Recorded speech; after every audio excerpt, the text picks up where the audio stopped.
Gjatë 13 viteve në pushtet, Edi Rama ka mohuar përgjegjësinë dhe përfshirjen në çdo aferë korruptive, vjedhje të fondeve, pasurive, PPP e leje ndërtimi, megjithse i ka firmosur vet. A dhe për librin me 523 kulla e resorte, Edi Rama mohoi autorsinë. Madje tha se nuk është përfshirë në asnjë nga ato projekte, përveç se ka bërë parathënien me kërkesën e arkitektëve. Duke e ditur që Edi Rama nuk pranon asgjë, edhe kur kapet me presh në dorë, po i bëjmë 15 pyetje lidhur me mohimin e autorsisë dhe përfshirjen në librin e kullave e resorteve që do të ndërtohen në Shqipëri nga mafja e pushtetit, politikës, betonit e drogës. Pyetjet për kryeministrin. 1. Kush i solli në Shqipëri arkitektët e huaj dhe i angazhoi për këtë libër me projekte ndërtimesh, pikërisht ata që kanë projektuar kullat dhe resortet deri tani dhe ju i rehatoni në vilat qeveritare?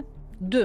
Kush u dha arkitektëve të huaj të dhënat gjeografike, arkivore e kadastrale me detaje për tokat, trojet, parqet e plazhet ku do të bëhen investimet? 3. A keni firmosur ju si kryeministër, si kryetari i Këshillit Kombëtar dhe kryetari i Komitetit të Investimeve Strategjike miratimin e hartës së plan zhvillimit të zonave me këto projekte? 4. Kush u dha arkitektëve të huaj lejen shtetërore për të projektuar planin e zhvillimit urbanistik të vendit dhe në zonat përkatëse? 5. A mund të besohet që ju si kryeministër, sidomos një si ju, Edi Rama, që bëni dhe dekorimet e çerdheve dhe bujtinave në fshatra, të mos jeni i përfshirë në këto projekte ndërtimore me vlerë miliarda euro në zonat më të preferuara? 6. Përse mohoni që nuk jeni autori librit madje as i përfshirë kur 113 nga 523 projektet e kullave, hoteleve e resorteve janë ndërtuar dhe janë në proces ndërtimi? 7. Përse mohoni që nuk jeni autori librit të betonizimit të Shqipërisë kur projektet janë miratuar nga qeveria në programin e shpallur prej jush para 6 muaj Shqipëria e re turistike? 8. A është rastësi që libri The Albanian Files me 523 projekte kullash, komplekse vilash, pallatesh e resortesh është hartuar një vit pas ndryshimit të ligjit për zonat e mbrojtura?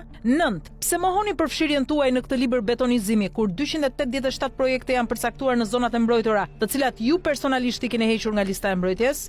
10. Si e mohoni përfshirje në vazhdimin e betonizimit të Tiranës dhe vijës bregdetare kur projektet janë me emra konkret, jo rastësisht oligarke trafikantë të lidhur me ju si kryeministër? 11. A jeni interesuar si kryeministër se ku do t'i gjeni investitorët miliona euro për ndërtimin e kullave dhe resorteve kur shumë prej kompanive kanë kapital nga 1.000 deri në 100.000 euro? 12. A mund të mos jeni i përfshirë ju zoti kryeministër në këtë libër betonizimi nga mafja e pushtetit, ndërtimit e drogës, kur nuk është rastësi që shumë prej projekteve janë në zonat kadastrale dhe tokat bregdetare që qeveria dhe bashkitë si Durrësi, Vlora, Saranda, Fieri, Shijaku, Kavaja, Lushnja, Shkodra e të tjerë i kanë përcaktuar në listat e paketës së maleve? 13. Si mund të thoni zoti kryeministër që nuk keni lidhje kur projektet në atë libër janë pranuar e regjistruar për miratim në Agjencinë e Zhvillimit të Territorit? 14. Kur ju nuk keni lidhje me atë libër projektesh për kulla dhe resorte, përse i bët parathënien vlerësuese e prezantuese që është qëndrim egzaltues për to si projekte të qeverisë? 15. Kur ju nuk keni lidhje me atë libër projektesh, përse e shpërndat në panajire ndërkombëtare turizmi jashtë Shqipërisë? Pse ja dhuruat shefave të Bashkimit Evropian me autograf, sikur jeni autori, dhe pse pas zbulimit dolët e mbrojtët siç keni mbrojtur të gjitha aferat tuaja?